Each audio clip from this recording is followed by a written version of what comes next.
여러분, 우리가 세계 역사를 바라보면 세계 역사가 몰락의 역사다라고 해도 과언이 아니겠구나라는 마음을 가질 때가 있습니다. 세계를 호령하던 제국들 다 몰락했지요. 그리스 로마 제국, 오스만 제국, 합스부르크 제국 다 몰락했습니다. 세계를 유토피아로 만들겠다고 했던 이데올로기도 다 몰락하고, 사람들에게 희망으로 여겨졌던 주력 산업들도 다 몰락하는 것을 봅니다. 그뿐만 아니라 사람들에게 그렇게 추앙을 받던 유명 인사들, 또 대단한 스타들도 몰락하고 마는 것을 우리가 얼마나 많이 봅니까? 그런데 중요한 것은 그들의 몰락의 이유가 그렇게 큰 문제, 심각한 문제 때문에 몰락하는 것이 아닌 것을 보게 되기 때문에 그래요. 몰락의 이유라고 생각하지도 못하는 몰락의 이유 때문에 몰락하는 것을 보게 됩니다. 세계에서 아주 유명한 경제학자고 미국 부시 대통령 재임 때 미국의 그 백악관 경제정책 비서관이었던 토드 부크 홀츠라는 사람이 있습니다. 이분이 다시 국가를 생각하다라는 제목의 책을 썼는데, 그 책에서 세계 역사를 돌아보면서 세계 그 국가들 가운데 몰락한 국가를 연구합니다. 그리고 그 몰락한 국가들 가운데 공통점이 있는 것을 보게 됐던 것입니다. 예를 들면 이런 겁니다. 출산율이 저하되고, 또 개인과 국가의 부채가 증가되고, 또 노동의지가 쇠퇴되고, 또 애국심이 약화되고, 이런 것으로 말미암아 국가들이 몰락하더라는 거예요. 여러분, 사람들이 그것을 대단하다고 여깁니까? 아니, 나 하나쯤에 아이 안 낳는 거, 뭐 그게 그렇게 큰 문제겠어? 비 조금 더 지는 거, 뭐 그게 그리 큰 문제야? 내가 무슨 애국자라고? 이런 생각들 때문에 사실은 그 대수롭지 않게 여기는 문제들 때문에 국가들이 몰락하더란 말입니다.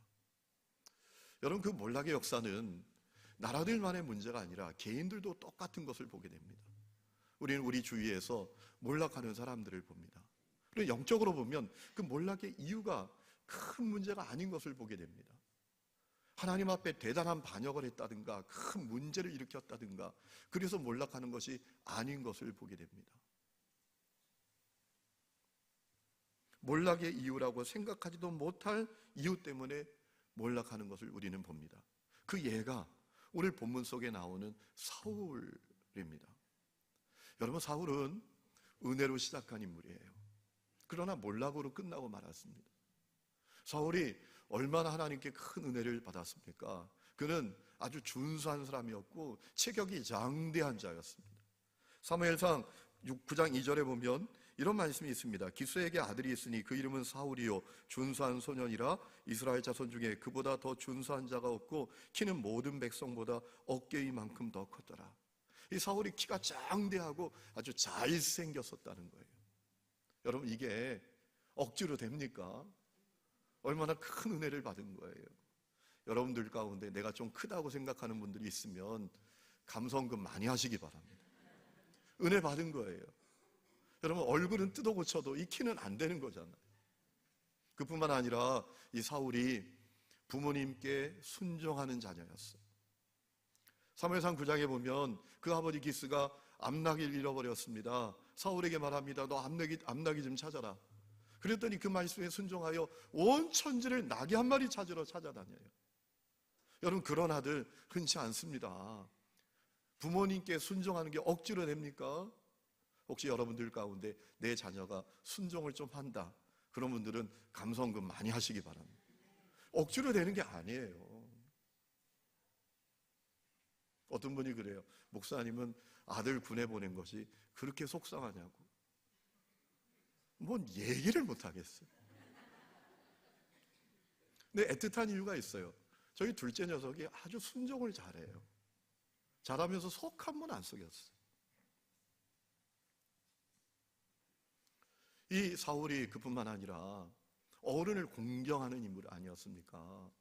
암나귀 찾다가 못 찾겠는 거예요. 그때 그 종이 말합니다. 함께 갔던 종이 우리가 사무엘에게 찾아가십시다. 이 지역에 사무엘 선지자가 있는데 그를 찾아가십시다. 그에게 물어보십시다 라고 했더니 사울이 뭐라 합니까? 야, 하나님의 종을 찾아가는데 어떻게 우리가 빈손으로 가겠냐. 어른을 공경할 수 있었어요. 여러분, 그게 억지로 되는 게 아니에요. 시켜서 되는 게 아니더라고요. 그뿐만 아니라 이 사울이 얼마나 놀라운 하나님의 은혜를 받았는지 암낙이 찾으러 다니다가 자기가 왕으로 세워졌다는 얘기를 듣잖아요.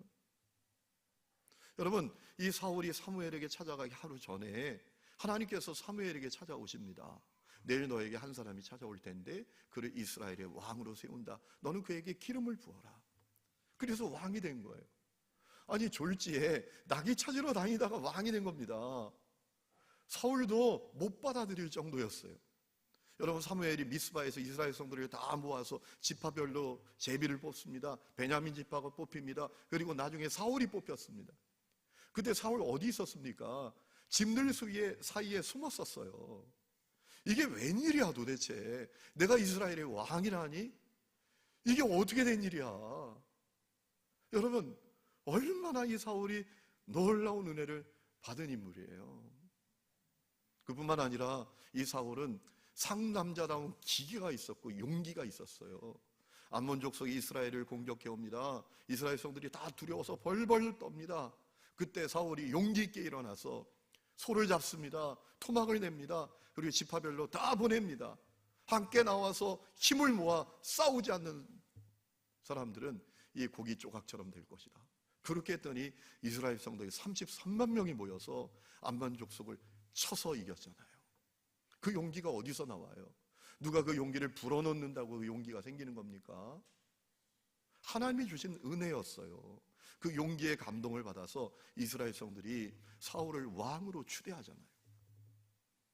여러분, 사울이 하나님의 얼마나 놀라운 은혜를 받은 인물입니까? 그런데 시작은 은혜로 됐는데 끝은 몰락으로 끝났어요. 하나님께 버림받은 왕이 됐습니다. 블레셋과 전투하다가 비참하게 패배하고 자기 칼로 자살해서 죽고 말았어요. 왜 이 사울은 도대체 몰락한 왕이 되고 말았을까요? 우리가 주목할 것은 그 몰락의 이유가 대단한 이유가 아니었다는 거예요. 사울이 하나님 앞에 반역을 했거나 뭐 큰 반역을 저질렀거나 큰 문제를 만들어서 그랬던 것이 아니었다라는 거예요. 그것을 우리가 놓치지 말아야 합니다. 여러분, 오늘 말씀을 보면 하나님께서 어느 날 사무엘을 통해서 사울에게 말씀하십니다. 아말렉을 쳐서 진멸하라. 아니, 하나님께서 어떻게 무자비하시냐? 그렇게 한 족속을 다 진멸하면 어떻게 하느냐? 여러분, 하나님은 그런 분이 아니십니다. 왜 하나님께서 아말렉을 진멸하라고 하셨는가 하면 이 아말렉 족속은 하나님의 계획을 가로막고 방해하는 족속이었습니다. 하나님의 계획은 어떤 것이었습니까? 범죄하고 타락하여 멸망받을 수밖에 없는 온 세상을 구원하는 것이 하나님의 계획이었습니다. 아담을 통해서 안 됩니다. 셋의 후손을 통해서 안 됩니다. 노아의 후손을 통해서 안 됩니다. 그리고 어느 날 아브라함을 부르십니다. 그리고 그를 큰 민족으로 만드시기 위해서 아브라함의 후손을 애굽으로 이주시킵니다. 그리고 큰 민족으로 불어나게 하십니다. 그리고 가나안 땅으로 옮기십니다. 그리고 그 이스라엘 민족 가운데 메시아이신 예수님이 오시게 하시고 그 예수님으로 말미암아 온 세상을 구원하는 것이 하나님의 계획이었어요. 그런데 이 아말렉 족속이 하나님의 계획을 가로막고 방해합니다. 이스라엘 성들이 출애굽하여 가나안 땅으로 갈 때 그 길을 가로막습니다. 신명기 말씀에 보면 뒤처진 이스라엘 성들을 쳐서 죽입니다. 그러니까 아말렉 족속을 치라고 하신 것은 하나님이 무자비한 하나님이시라서 한 것이 아니라 이 아말렉 족속이 하나님의 계획을 가로막고 방해했기 때문에 그래요. 그 문제 해결하기 위해서 아말렉 족속을 진멸하라고 하신 거예요. 여러분, 하나님께서 아말렉 족속을 쳐서 진멸하라고 하시면서 사울에게 당부하신 게 있습니다. 다 진멸하라는 것입니다. 하나도 남기지 말고 다 진멸하라는 것입니다. 오늘 3절 말씀 보면 그 내용이 있죠. 모든 사람, 모든 소유, 가축 하나까지 남기지 말고 다 진멸하라고 하셨습니다. 여러분, 사울이 그 말씀에 순종했습니다. 21만 명의 군대를 이끌고 아말렉 족속을 쳤습니다. 그런데 문제는 이 사울이 하나님의 말씀대로 순종하지 못했습니다. 적당히 순종했습니다. 편의에 맞게 순종했습니다. 자의적으로 순종했습니다. 우리가 그것을 오늘 말씀 가운데에서 볼 수 있죠. 9절 말씀 보면 사울과 백성이 아각과 그의 양과 소의 가장 좋은 것 또는 기름진 것과 어린 양과 모든 좋은 것을 남기고 진멸하기를 즐겨하지 아니하고 가치가 없고 하찮은 것은 진멸하니라 라고 했어요. 우리가 이 말씀을 보면서 이런 생각할 수 있어요. 아니, 이것이 사울이 버림받을 만한 이유인가? 이게 뭐 그리 큰 문제인가? 사울이 순종 안 한 것도 아니고 아말렉을 쳤잖아. 그리고 그 가축들 가운데 쓸만한 거 남겨놓은 거, 뭐 그리 그것이 큰 문제인가? 아니, 그것이 사울이 몰락할 문제야? 이런 생각 가질 수 있는데 하나님은 그렇게 여기지 않으셨어요. 하나님 그것을 큰 문제로 보셨습니다. 여러분 말씀 보세요. 11절 말씀 보면 하나님께서 이렇게 말씀하십니다. 내가 사울을 왕으로 세운 것을 후회하노니 그가 돌이켜서 나를 따르지 아니하며 내 명령을 행하지 아니하였음이니라 하시니라. 하나님께서는 사울의 순종을 순종으로 안 보셨어요. 사울이 하나님의 말씀을 안 따랐대요. 하나님의 말씀을 안 지켰다고 하십니다. 큰 문제 아닙니까? 그래서 사울을 버리시고 사울은 몰락하게 됐다는 거예요. 여러분, 이 사울이 왜 그리 큰 문제일까요? 아주 중요한 이유가 있습니다. 하나님이 그와 그 인생의 중심이 아니라 주변이 되었기 때문입니다. 자기가 주인이 되고 자기가 중심이 되고 하나님은 주변으로 내몰았던 거예요. 여러분, 하나님은 권위자이십니다. 나와 내 인생의 권위자십니다. 그분이 우리의 왕이십니다.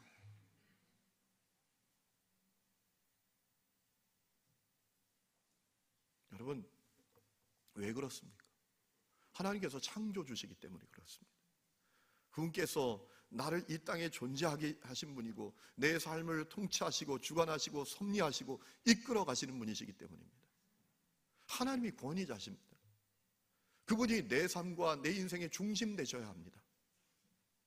여러분, 그래서 시편 100장을 보면 시편 기자가 이렇게 선포했지요. 온 땅이여 여호와께 즐거운 찬송을 부를지어다. 기쁨으로 여호와를 섬기며 노래하면서 그의 앞에 나아갈지어다. 여호와가 우리 하나님이신 줄 너희는 알지어다. 그는 우리를 지으신 이시요 창조주시라는 말이에요. 우리는 그의 것이고 그의 백성이고 그의 기르시는 양이로다 라고 했습니다. 그래서 뭐라고 증언하고 선포하는가 하면 감사함으로 그 문에 들어가며 찬송함으로 그 궁정에 들어가서 그에게 감사하며 그의 이름을 송축할지어다. 하나님의 이름을 송축하래요. 이 송축한다는 얘기가 단순히 노래하라는 얘기만이 아닙니다. 이 송축이라는 단어는 히브리어로 바라크입니다. 어떤 뜻인가 하면 무릎을 꿇어라 라는 뜻이에요. 무릎을 꿇다. 하나님을 내 삶의 주인과 중심으로 모시고 그분을 전적으로 의지하고 그분을 전적으로 의존하고 그리고 그분께 전적으로 순종하라는 말씀이에요. 여러분, 지난주에 제가 에이든 토저의 이야기를 빌려서 우리가 믿음의 길을 걸으면서 죄가 뭐냐, 죄인은 누군가에 대한 분명한 답을 얻고 신앙생활을 해야 된다라고 말씀을 드렸잖아요. 죄는 무엇입니까? 하나님의 권위를 부정하는 것이 죄고, 죄인은 누군가? 하나님의 권위를 거역하고 하나님의 권위에 도전하는 사람이 죄인이다 라고 말씀을 드렸잖아요. 여러분, 그런데 그 거역의 역사는 어제 오늘의 일이 아니잖아요. 아담이 하와가 또 하나님께 범죄하고 타락한 이후로 그 거역의 역사는 계속되어 왔습니다. 문제는 그 길에 사울도 섰던 거예요. 사울도 그 길에서 예외가 되지 못했다라는 거예요. 사울은 자신이 자기와 자기 인생의 중심에 서고 하나님은 변방으로 밀어냈습니다. 하나님 주변으로 밀어냈습니다. 그래서 하나님의 말씀대로 순종하지 않고 편의에 따라서 자의적으로 적당하게 순종했던 거예요. 하나님께서는 그런 사울을 통해서 하나님의 역사를 이루어 가실 수가 없으셨어요. 그래서 그를 버리신 겁니다. 여러분, 사실 사무엘상 14장을 보면 사울의 업적이 대단하게 소개되고 있어요. 그가 주변의 모든 나라, 모든 대적들을 쳐서 이스라엘을 그 약탈자의 손에서 구원했다. 그같이 나라들이 다 소개되고 있어요. 모압과 암몬과 에돔과 소바와 블레셋, 아말렉 그들을 다 쳐서 진멸하고 이스라엘 성들을 그들에게 손에서 건져냈다. 엄청난 업적이죠. 그런데 하나님께 그거 중요하지 않아요. 그건 껍데기에 불과해요. 하나님이 보시는 사울은 누군가 자신이 중심에 서고 하나님을 주변으로 밀어낸 인물에 불과하다라는 거예요. 그래서 그는 버림받은 거예요. 몰락으로 끝난 인생이 되고 말았던 것이죠. 성도 여러분, 우리가 이런 질문을 할 수 있어요. 사울은 왜 그랬는가? 왜 하나님을 자기 중심에 두지 않고 주변으로 밀어냈는가? 그리고 말씀대로 순종하면 좋을 텐데 그저 적당하게 편의에 따라서 자의적으로 순종했던 것일까? 우리가 그 이유를 아는 것이 대단히 중요합니다. 왜 그럴까요? 아주 핵심적인 이유가 있습니다. 하나님을 향한 믿음이 분명하지 않았어요. 사울은 하나님을 향한 믿음이 분명하지 않았어요. 그 증거가 있어요. 하나님을 분명히 믿지 못하기 때문에 사울은 너무나 조급합니다. 조바심으로 가득합니다. 그래서 하나님께 여쭙지도 않고 하나님께서 말씀하지도 않았는데 블레셋과 전투를 합니다.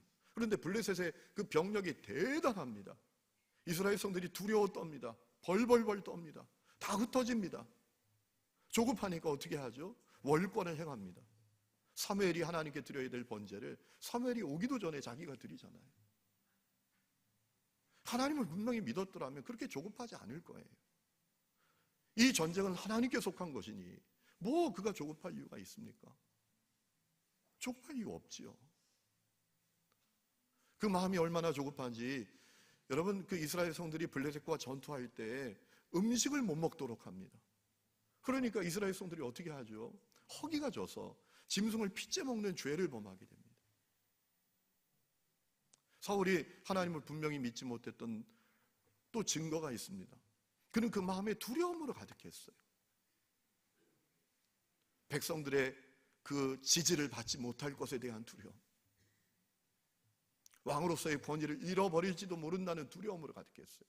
아니, 자기를 왕으로 세운 분은 하나님이시잖아요.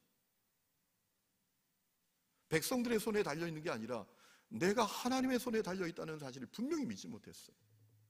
그래서 아각도 살린 거예요. 아말렉을 치면서 아각 왕을 죽여야 되는데 살렸습니다. 왜 살렸습니까? 그를 살려서 끌고 백성들 앞에 끌고 오는 그 모습을 보면서 지지를 받기를 원했던 거예요. 야, 사울 정말 왕 중의 왕이야. 대단해. 저를 우리가 지지해야 돼. 이런 이야기를 듣고 싶었던 거예요. 그가 왜 쓸만한 그 가축들을 남겨놨을까요? 하나님은 다 진멸하려고 하셨잖아요. 두려웠기 때문에 그래요. 그 가축들이 자기의 왕권을 견고하게 할 거다 라고 믿었던 거예요. 이 사울이 하나님을 분명히 믿지 못했어요. 사울이 하나님을 분명히 믿지 못했던 또 하나의 중요한 이유가, 증거가 있습니다. 회개도 바로 하지 못합니다. 여러분, 사울이 죄 지은 것이 하나님 앞에 범죄한 거잖아요. 그러면 하나님 앞에 철저하게, 겸손하게, 진정성 갖고 회개해야 되는데 이 사울이 그렇게 하지 못해요. 사무엘이 와서 왜 하나님의 말씀에 온전히 순종하지 않았느냐라고 했더니 그는 아니, 하나님 앞에 범죄해서 사무엘 보내진 거 아니에요. 그런데 그 하나님이 분명히 믿어지지 않으니 거짓말합니다. 내가 순종했다고. 사무엘이 말합니다. 이 가축 소리는 무슨 소리입니까? 거짓말이 들통나니까 어떻게 하죠? 정당화합니다. 내가 하나님께 예배하려고 남겼던 거다. 근데 그것도 안 되자 어떻게 하죠? 백성들 핑계를 댑니다. 나는 사실 그렇게 하려고 하지 않았는데 백성들이 그렇게 원해서 내가 그렇게 했던 것이다. 그렇게 할 게 아니에요. 하나님이 분명히 믿어졌더라면 다윗처럼 하나님 앞에 바짝 엎드려서 회개했겠죠. 사울의 회개는 언제 시작됩니까? 사무엘이 말합니다. 하나님이 당신을 버리셨어요. 그러자 다급해서 회개하는 신용을 합니다. 그런데 그것도 진정성 있는 회개가 아닙니다. 사무엘을 부여잡고 하는 얘기가 백성들 앞에서 나의 권위가 떨어지지 않도록 해달라고. 하나님 앞에 회개할 생각은 안 하고 하나님을 경배하게 해달라고 해요. 그건 뭡니까? 예배로 하나님의 마음을 달래려고 생각했던 거 아니에요. 아니, 지금 예배할 때가 아닙니다. 회개가 먼저입니다. 그런데 이 사울이 하나님이 분명히 믿어지지 않으니까 회개도 똑바로 못해요. 그것이 사울의 모습이었습니다. 사울은 하나님을 절대로 신뢰하지 못했어요. 분명한 믿음을 갖지 못했어요. 자신이 살고 죽는 것, 자신이 흥하고 망하는 것, 그리고 자기가 왕위에 오르고 내리는 것, 그거 다 살아계신 하나님의 손에 있다는 사실을 분명히 믿지 못했던 것입니다. 안타깝게도 사울은 하나님을 분명히 믿지 못하고 계산만 하다가 몰락하고 말았어요.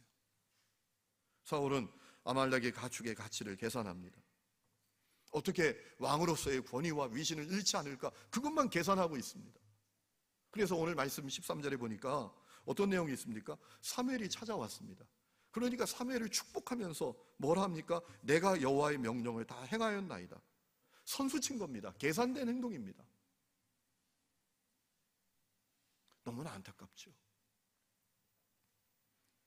여러분, 유진 피터스 목사님이 이 사울에 대해서 한 재미난 얘기가 있어요. 사울은 계산만 했고 하나님은 그 사울을 바라보면서 아파하셨다라는 거예요. 사울이 계산만 하고 있을 때가 아니에요. 여러분, 이 세상에 죄 안 짓고 사는 사람이 어디 있습니까? 다 죄 짓죠. 여러분, 다윗이 하나님의 마음에 합한 자라고 하나님께 인정받았던 이유가 뭡니까? 그도 범죄했지만 하나님 앞에서 하나님께서 그 죄를 물을 때 바짝 엎드려서 회개했잖아요. 나를 주님 앞에서 쫓아내지 말라고, 내게 주의 성령을 거두어 들이시지 말라고, 가난한 마음으로 바짝 회개해서 그는 다시 기회를 얻은 거잖아요. 여러분, 사실 하나님께서 사울에게 아말렉을 치라고 하신 것은 다시 기회를 주신 거예요. 그가 사무엘에게 월권 행했을 때 하나님께서 그를 버리셨다고 했어요. 그런데 다시 아말렉을 치라고 기회를 주신 거예요.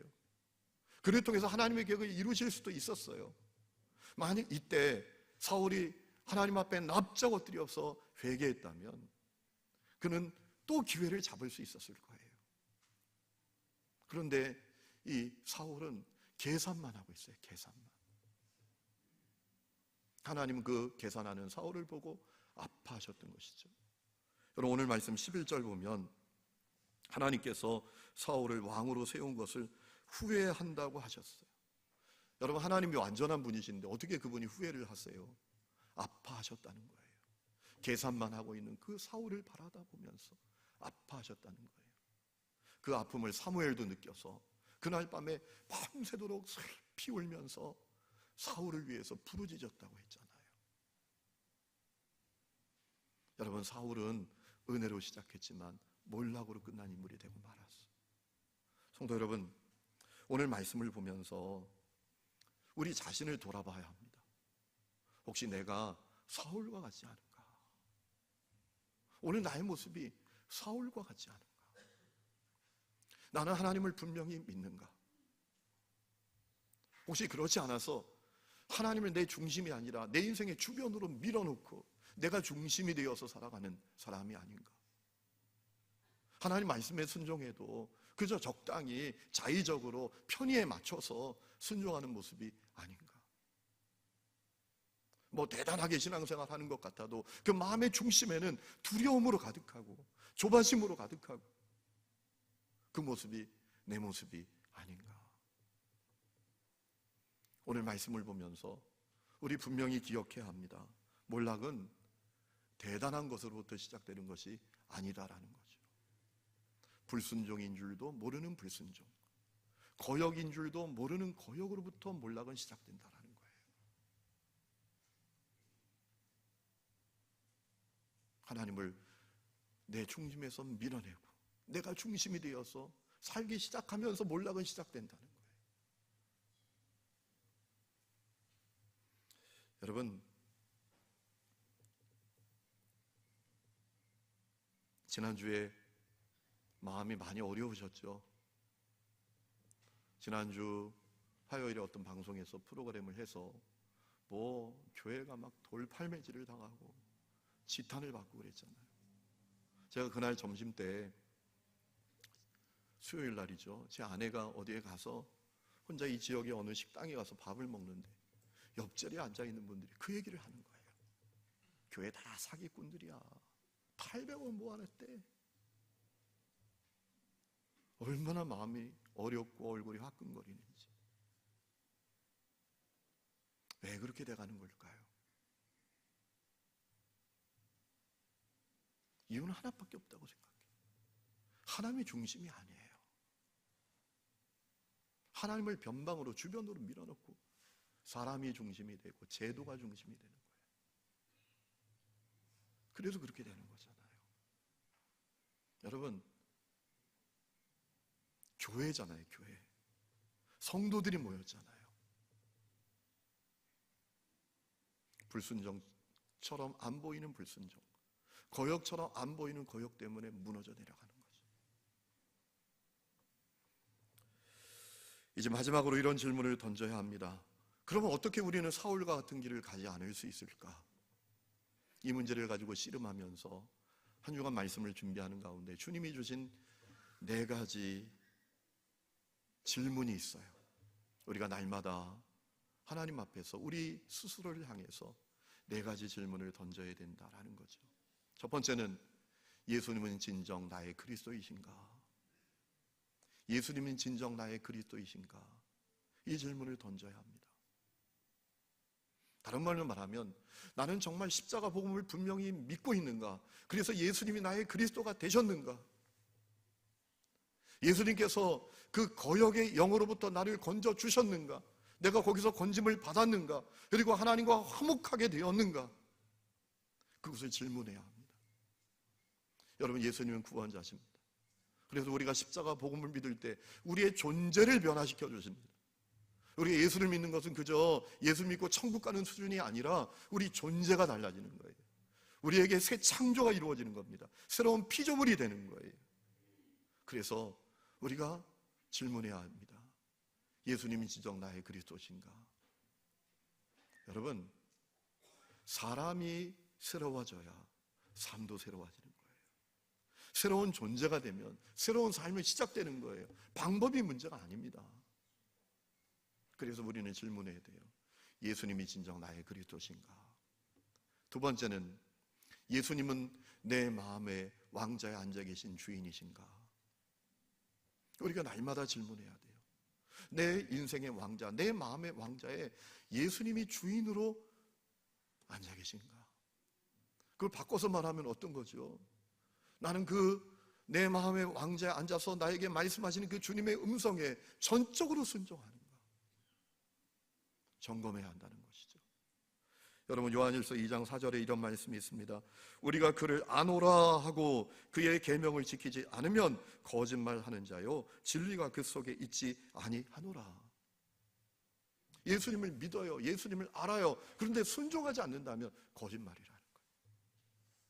어떻게 예수님을 믿는데, 예수님이 그리스도신데 순종이 안 되겠느냐는 거예요. 그럴 수 없다는 거죠. 이 순종과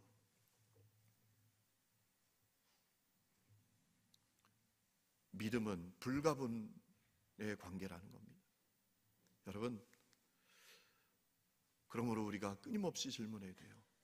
내 마음의 왕자에 주님이 앉아 계시고 그분의 말씀에 나는 즉각 순종하고 있는가? 전적으로 순종하고 있는가? 끊임없이 주님께서 말씀을 통해서 또 어떤 감동을 통해서 우리에게 말씀하시잖아요. 야, 사랑해라, 용서해라, 기도해라, 헌신해라, 전도 좀 해라, 예배를 해라 라고 말씀하실 때 전적으로 내가 순종하는지 우리 자신을 점검해야 한다는 거죠. 하나님과 거래할 생각하지 말고.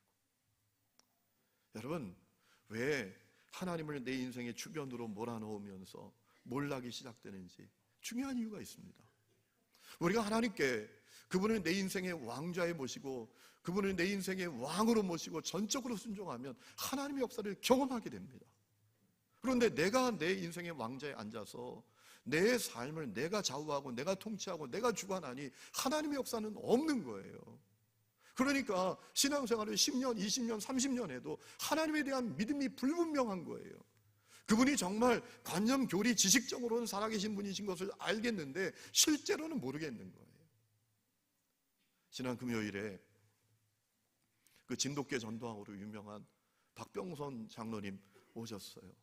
그분이 20년 동안 예수 믿는 자기 아내를 핍박하고 교회 못 나가게 하다가 한 번만 나가준다라고 생각하고 나갔다가 은혜를 받았어요. 가보니까 교회가 텅텅 비었더래요. 교회 지은 지 4년밖에 안 됐는데, 4년이나 됐는데 이 가운데 두 줄에 앉아서 예배를 보고 있더래요. 그때 하나님께서 그 마음을 뜨겁게 해주시면서 네가 저 빈자리를 채우라 라고 감동을 주시더래요. 그때 이분이 뜨거운 눈물이 흐르면서 주님, 저 빈자리를 제가 채우겠습니다 라고 고백하고 그 주님의 감동에 순종하는데 이분이 대단한 분이더라고요. 그 순천시청에 계장으로 근무했던 분인데요, 그날 월요일날 출근을 해서 사표를 냈어요. 이 집을 빈자리를 채우려면 내가 돈 벌러 다녀서 되겠나, 내가 그 말씀에 순종하려면 사표 내야지, 그리고 정말 전적으로 그 부르심에 순종해야지 라고 여기고 사표를 내고 그날부터 복음을 전하러 다녔는데 놀라운 사실은요, 1년 만에 750명을 전도하게 됐다는 거예요. 그날 찔리더라고요. 여러분은 아멘을 안 해도 괜찮아요. 여러분 속이 깊은 거 제가 압니다. 그날 좀 부끄러운 얘기를 하셨는데요, 여기 이렇게 우리 성도들이 앉아 있으니까 그분이 그래요. 이 정도 있는 분은 한 3주 만에 자기가 전도했다. 제가 그분의 진정성을 보았어요. 하나님의 말씀에 전적으로 순종하기를 원하는 열망. 그러니 살아계신 하나님을 경험하는 거예요. 그러니 믿음이 더 확실해지는 거예요.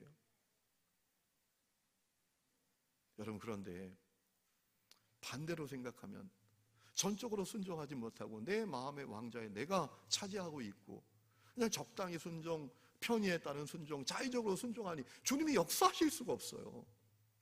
그러니까 신앙도 삶도 점점 더 몰락하는 거죠. 내리막길로 가는 거죠. 교회를 20년, 30년 다녀도 하나님이 살아계신지 성경에는 써있고 누구는 그렇다 하던데 나는 잘 모르겠어, 이렇게 돼가는 것이란 말이죠. 세 번째는 불순종의 요사를 뽑아내야 합니다. 여러분, 우리가 우리 자신을 이렇게 살펴보면 내가 하나님께 순종하지 못하는 부분이 있어요. 내가 자꾸만 하나님께 순종하는데 적당히 순종하고 자의적으로 순종하고 편의에 따라 순종하는 어떤 면이 있습니다. 그것이 무엇인지를 여러분이 바라봐야 돼요. 그리고 그 불순종의 요사를 뽑아내야 합니다. 그래야 우리 인생의 화원이 행복 가득한 화원이 되는 거예요. 하나님께서 아름답게 하시는 화원이 되는 거예요. 여러분, 그러시잖아요. 우리가 다 순종 안 하는 게 아니잖아요. 어떤 부분에 있어서는 순종이 안 되는 부분이 있잖아요. 적당히 순종하는 부분이 있잖아요. 어떤 면에 있어서는 내가 그냥 자의적으로 내가 하고 싶은 대로 하는 그런 부분이 있잖아요. 그거 우리가 날마다 바라보고 뽑아내야 한다는 거예요. 네 번째는 함께 사랑하는 사람들에게 주님의 사랑과 은혜를 나누고 있는가, 그것을 질문해야 한다는 것이죠. 여러분, 사도 요한이 그런 증언을 한 적이 있습니다. 우리가 형제를 사랑함으로 사망에서 생명으로 옮겨진 것을 확신할 수 있다라는 거예요. 우리가 함께 사랑하는 사람들을 사랑하고 섬기는 것은 우리가 은혜 안에 머물러 있다, 생명 안에 머물러 있다라는 증거입니다. 내가 적어도 탐욕의 노예가 아니라 하나님을 믿고 믿음으로 살고 있다는 증거예요. 그렇기 때문에 나는 날마다 사랑과 섬김으로 살고 있는가, 우리 자신을 점검해야 돼요. 여러분, 그렇지 않으면 사울의 길 따라가지 않으리란 보장이 없습니다. 여러분, 인간에게 그렇게 희망이 없어요. 우리 인간이 죄덩어리입니다. 그렇기 때문에 날마다 예수님이 나의 그리스도신가, 예수님이 내 마음의 왕자에 앉아 계신 주인이신가, 나는 내 삶 가운데 불신앙에 있는 요소를 뽑아내고 있는가, 나는 사랑과 섬김으로 살고 있는가, 그것을 끊임없이 우리 자신에게 점검하고 말씀과 기도 앞에서 점검하고 질문하고 돌아보지 않으면 사울의 길을 따라가지 않으리란 보장이 없다라는 거예요. 한 가지 말씀드리고 오늘 말씀 마치려고 합니다. 토미 댄이라는 사람이 쓴 하나님을 갈망합니다 라는 책에 나오는 내용이에요. 여러분, 이디오피아에 사회주의 정권이 들어서고 그리스도인들을 향한 대대적인 박해가 일어났습니다. 대다수 교회 문을 닫게 하는데 한 교회는 교회 문을 못 닫겠는 거예요. 한 교회는 예배를 중단시키지 못하겠는 거예요. 아무리 애를 쓰고 갖은 노력을 해도, 갖은 수단과 방법을 동원해도. 그래서 어느 날 정부 관리가 그 교회 주일에 찾아갑니다. 그리고 그 교회에 찾아가서 그 목사님에게 3살 난 딸이 있었습니다. 그 딸을 2층 창밖으로 던져버렸어요. 그럼 예배도 끝나고 교회 사람들 모이는 것도 끝날 거라고 생각을 했어요. 여러분, 얼마나 충격적인 일이에요. 정부 관리가 와서 예배 그만하라고, 말 안 들으면 내가 어떻게 하는지 보라고 하고 사모님이 안고 있는 그 3살 난 아이를 뺏어다가 2층 창밖으로 던져버린 거예요. 그 아이가 죽었어요.